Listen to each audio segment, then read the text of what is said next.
when a scammer exploits the press. How Kurt Stephenson duped the French publication Le Progrès, despite pre-existing published warnings. A French publication unknowingly aided a known fraudster. Vocal published an article titled Villechenev's Most Notorious Scammer. It laid out in detail how Kurt Stephenson deceived people through fraud, intimidation, and calculated manipulation. That reporting helped establish an important record. Stephenson was not the victim he sometimes claimed to be, but a perpetrator of repeated scams. Since then, however, a troubling development has cast new light on how Stephenson continues to evade accountability.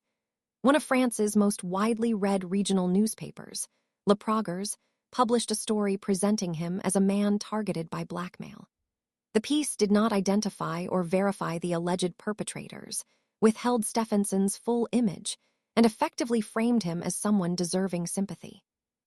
The implications go beyond a single article. By granting Stephenson that narrative, Le Progrès handed him a tool he could brandish against critics and victims alike, a mainstream news clipping that appeared to validate his story. A familiar strategy.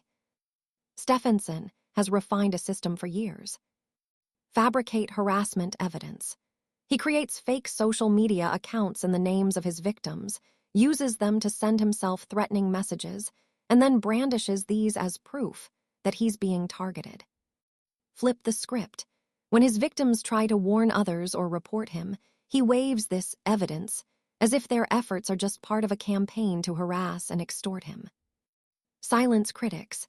By filing false complaints on social platforms, he has posts exposing his scams taken down. Victims' warnings disappear while Stephenson maintains his facade. For those who have followed Stephenson's pattern of behavior, this was no surprise. This strategy has allowed him to escape accountability for years. With that material in hand, he approaches authorities, insisting that he is being persecuted rather than confronted.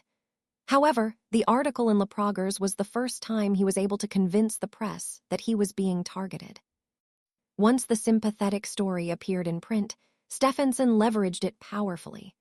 Victims who speak out now find themselves dismissed as aggressors, while Stephenson points back to the article as proof of his supposed innocence. Why Le Progrès matters. In this case, the issue is not necessarily that Le Progrès knowingly set out to protect him.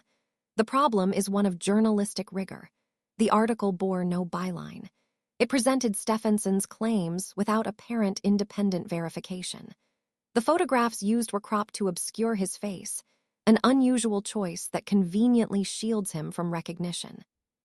For a man already identified in previous reporting as a serial scammer, this lack of transparency is not a neutral oversight. It is an opportunity he has seized with both hands.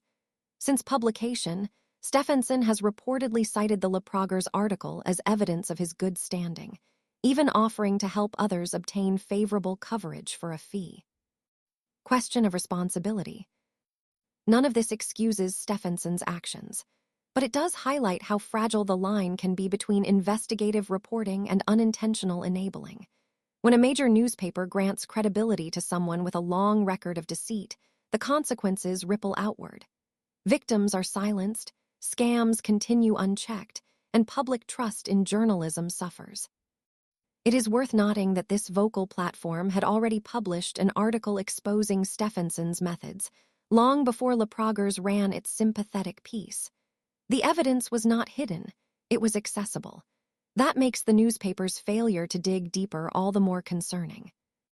Leverage for sale. Since the Le Progrès article ran, Stephenson has taken things a step further, reportedly telling others he can secure similar media coverage for a fee. That's not journalism, that's reputation laundering for hire. And Le Progrès handed him the credibility to pull it off. Even if the newspaper was simply careless, not complicit, its lack of rigor created a powerful tool for deception. Why this matters? This is not just about Kurt Stephenson. It is about the duty of media outlets to verify, contextualize, and resist being used as shields for bad actors. Stephenson may have exploited Le Progrès to extend his deception, but the case is a reminder that all journalists face similar risks when covering figures who are skilled at playing the victim. For readers and for the public, the lesson is clear. A printed article does not always equal truth. Independent platforms, whistleblowers, and survivor accounts often provide the counterbalance needed to see the full picture. Vocal's earlier reporting offered a warning. Le Progrès offered a platform. One protected potential victims, the other, intentionally or not, armed a scammer with new legitimacy. The contrast should matter to anyone concerned with integrity in the press.